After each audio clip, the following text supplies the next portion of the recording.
Homesteading for Fun and Survival, co-authored with Manuel Laura. Someone noted a strange aspect of the Tiananmen Square protests of 1989. Before being broken, the students had made an exceptionally organized life for themselves, a cell of ordered liberty on so-called public property in a totalitarian society. For a brief time, they lived and experienced the possibility of self-organized social order, but failed to see the implications. So it is whenever people are confronted with the need to make sense of government-owned space, public property. Without formal law or title, they assume a kind of ownership of the space through a form of homesteading. Think of annual parades, gatherings before sports or music events, or any other place where the property is common in name only. The same groups somehow manage to meet year after year in the same spot and hold it for themselves. In practice, the space, limited by the uses to which its temporary owners put it, is treated as if it were owned by the individuals who use it. Why is this? What does this imply for economics and politics? In the Lockean libertarian tradition, homesteading is a means to establish an initial claim to a scarce resource. It consists of the exercise of purposeful action over nature. The resource is usually land, but it can extend to bodies of water and also animals. One of the rules of homesteading is that you have to mix your labor with the resource if you are going to claim to own it. This is perfectly reasonable and intuitively correct. Christopher Columbus can't show up in North America and declare that he owns it all, any more than the first settler in space can claim to own the galaxy. The resource must be put to specific use by the claimant. Today, we rarely see real homesteading in action because much of the land we see already has a legitimate owner. But we do observe many types of informal homesteading, the practice of which underscores the universality of the idea of ownership. Let us consider a common example: a day at the beach. When people head to the beach, they bring chairs, set up umbrellas, and roll out towels. Once their things are in order, they have effectively homesteaded that area of the beach for as long as they stay.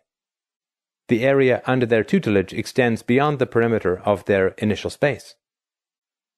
Given cultural and density constraints, groups do not usually set up their belongings right next to one another. Rather, some breathing space is left for personal comfort and to allow others to walk between groups. So, how much space is legitimate? Imagine you are standing at the checkout lane at the grocery store, and the person in front of you turns around and says, "By the way, I am holding 10 spaces behind me." The response would be, "The heck you do?" How about if you are searching for a seat at a theater and are told by one person that he is holding an entire row for some friends who are late? Or what if some guy wants to prevent people from parking in a lot because he says he's using every space when there are no cars there? In each case, we instinctively recognize the absurdity of those claims. Homesteading stands on solid ground, yet its practical application can often be a gray area. The case of Mardi Gras. The last weekend of Mardi Gras is well known for the influx of tourists. Some might travel there to drink heavily, others to observe or participate in the debauchery, and others to enjoy the parades and admire the floats.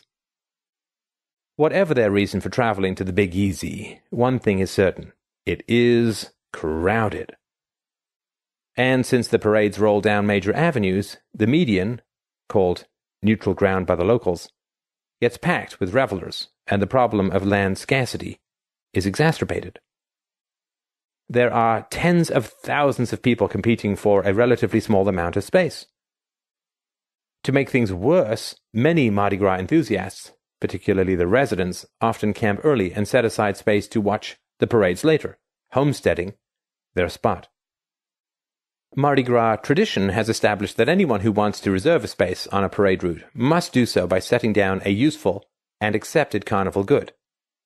Generally, people use tarps, chairs, ladders, grills, or coolers.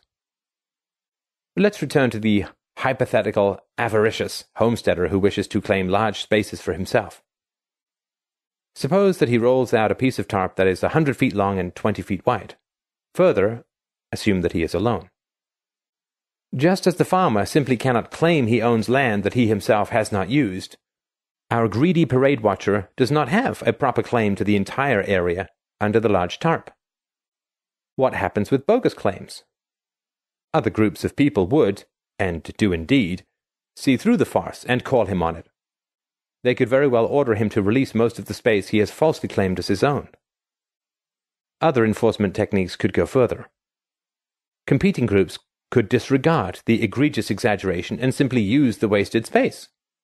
It could very well come to the use of force, but this would be rare, unnecessary, and counterproductive. A rogue homesteader would have to continually battle with everyone else. These norms did not occur due to legislation or special mandate.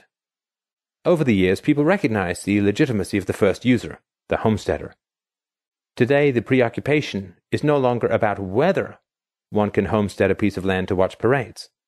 The worry is about getting there early, to be the first one, and enjoy the show. The case of tailgating. Tailgating is the practice of gathering together with friends before a sports event to eat, drink, and talk until the game begins, and sometimes to watch the game on television if people find themselves too inebriated to walk to the sports event. They sometimes arrive a day in advance, driving their travel trailers and preparing for the long haul. Far from being a mere picnic, this is a huge institution with a tradition that dates far back. Vast sums are spent on food, special clothing, decorations, electronic contraptions, transportation, special grills, and refrigeration equipment, all in the interest of tailgating. The tailgaters gather at spots public and private. The private interests sell space to them for profit. The public authorities permit them to homestead the space because they are pressured to do so by public opinion. But it is far from being a free-for-all. Tailgating groups constitute private clubs, and they congregate in the same space week after week in the football season, and year after year, even for decades. The groups manage themselves as clubs with rules letting people in or out of the group. Some are run like dictatorships and others like democracy, but in each case, the members consent to the management structure. The space they occupy is as large as necessary for the group, which usually consists of between 5 and 30 people. Each group claims a space by putting up a tent, parking a trailer, or setting up a large screen television with chairs in front.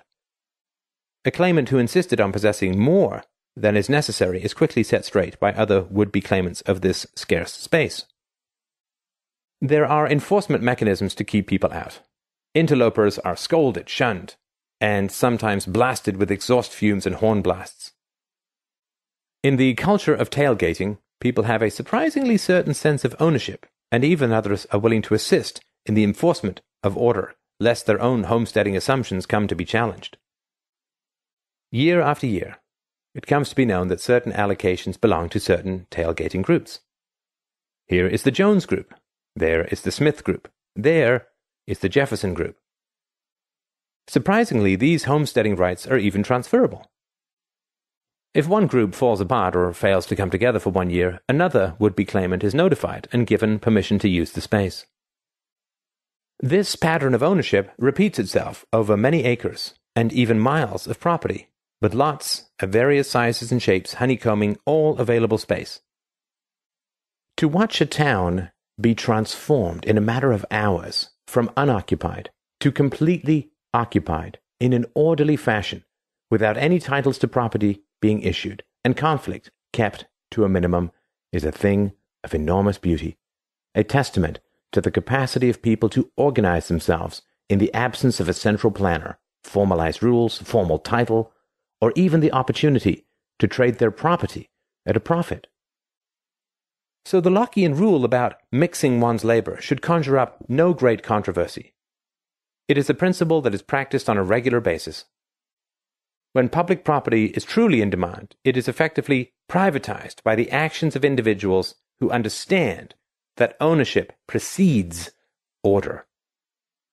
And their claims however temporary or intertemporarily elaborate, are reasonable and enforced by widely accepted norms, what Rothbard called the relevant technological unit, the size of which depends on the type of good or resource in question. The reality of informal homesteading also illustrates that the concept of ownership is not something that must be imposed by the state or even law. It is built into the very fabric of human action in a world of scarce resources, and it requires massive force to undo. Conjure up visions of equality and collective sharing if you must, but in the real world, property and ownership are part of the way we think, act, and get along in the world.